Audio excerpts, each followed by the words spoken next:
Well, Tommy, I thought this pretty interesting that Vice President Kamala Harris, well, she said that she is ready to serve, God help us all, amid the mounting concerns over the president's age and mental capacity. And during an interview with the Wall Street Journal, she said, quote, "I am ready. There's no question about that," and said everyone who sees her on the job walks away fully aware of her capacity to lead. Now, what do you make of this? I mean, this is a woman who's normally talking about Venn diagrams and yellow school buses.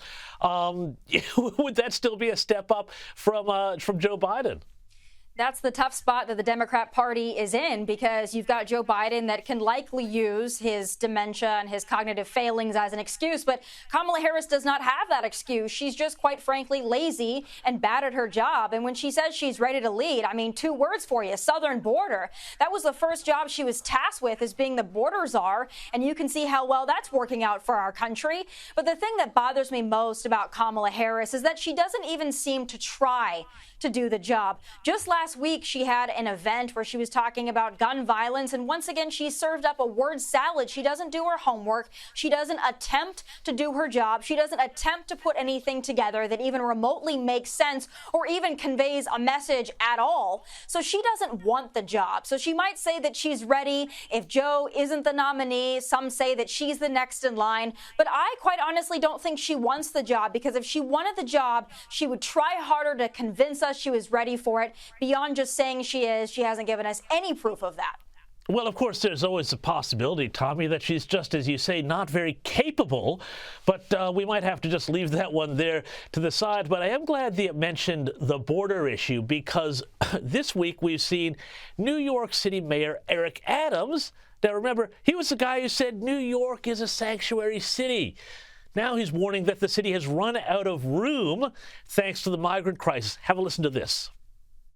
What happens when there's no more room? I mean, we're almost at capacity now, right? No, we're there. We're not just saying we're out of room as a soundbite. We're out of room, literally. People are going to be eventually sleeping on the streets. Okay, what would it take for you to close the front door? I don't have the authorization to tell people they can't come into New York City. Why not? It's against the law.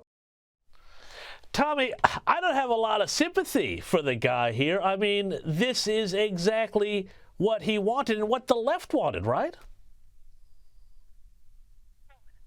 Right, and make no mistake, these Democrats, these mayors, these governors, these leaders, they don't actually want to secure the border. They simply want more federal funding as they welcome in more migrants and illegal immigrants. And what I thought was really interesting about what he said is that people would soon be sleeping on the streets. I'm not sure if he's aware that there are Americans, namely veterans, American veterans, that are already sleeping on the streets. And there have been Americans that have been pushed out of shelters and pushed out of housing to house illegal immigrants. So when he says people are going to be sleeping on the street, I'm not so sure he's aware of the fact that there are many people that are currently sleeping on the street, and they have every legal right to be in this country. So all of this is an abomination. It all starts with poor leadership. The Democrats don't want to fix the problem because they want to keep themselves in power, and they know by ushering in millions of illegals, giving them voting rights and amnesty, that's their way to secure their power for generations or eternity to come. So every time they cry these crocodile tears, I'm sorry, I'm not buying it.